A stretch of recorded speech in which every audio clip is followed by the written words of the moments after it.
Junior doctor students are under coercion. Evil politicians are busy as they intimidate and mislead them with sinister agenda. I had earlier said that it was impossible that junior doctors, on their own, could have made the salutation, "Dear Sir," an issue. It was the idea of a shrewd legal brain. And it was funded by a political party. The nefarious designs of the opposition politics have once again come to the fore. It comes as unreasonable, ludicrous demands about live streaming of talks and meaningless presence of Chief Minister in person. In fact, live telecast would have been to the utter disadvantage of the protesting doctors. But the reason why this demand was placed is obvious. Without demands, if they stay away from work, action could be initiated. Nor would Supreme Court take it kindly. So, a lame excuse was required. After the Dear Sir fiasco, a brilliant lawyer, engaged by the opposition political party, came up with this new idea.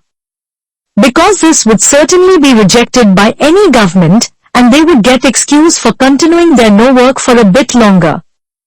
However academically brilliant they might be, these two demands could not have occurred in the minds of any of the junior doctors.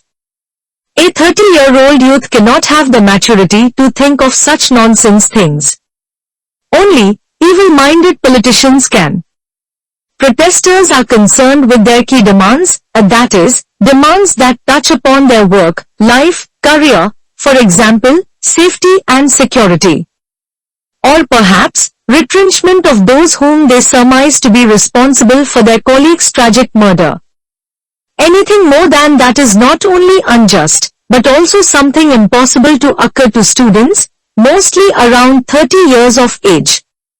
Their maturity level is entirely incapable of conceiving such demands, or even the possibility that such bizarre demands could be raised.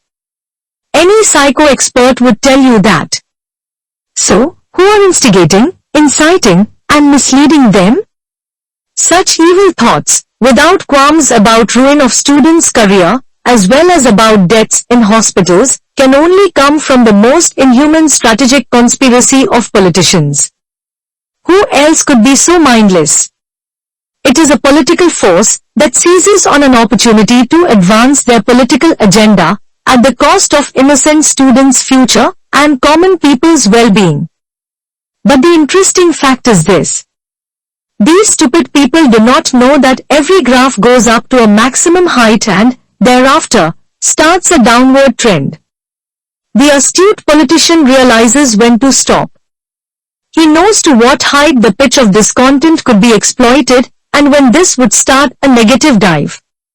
Similarly, after total, unconditional sympathy from people, the students are on the verge of gradually losing their hard-earned public support. But the reason is more complicated. One opposition party started the unholy nexus.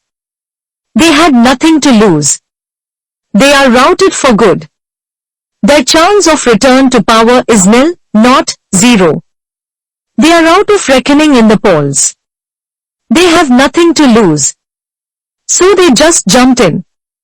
But the other opposition party could not bear to let the rival take away all the credit. They needed to usurp at least part of the infamous honor for the ugly drama.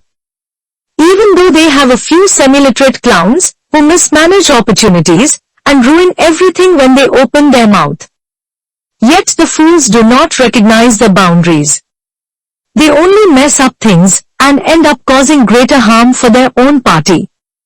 So, as the rivalry for one-upmanship between the opposition grew and got more competitive and more acrimonious, patients' death in hospitals increased.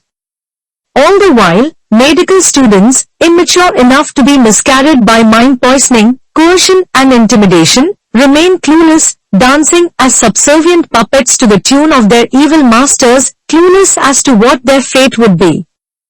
But the immature and timid youth are also unaware that those who have chosen to shoot their guns off their shoulders would not even give a pennyworth of thought in case they get sacrificed in the crossfire.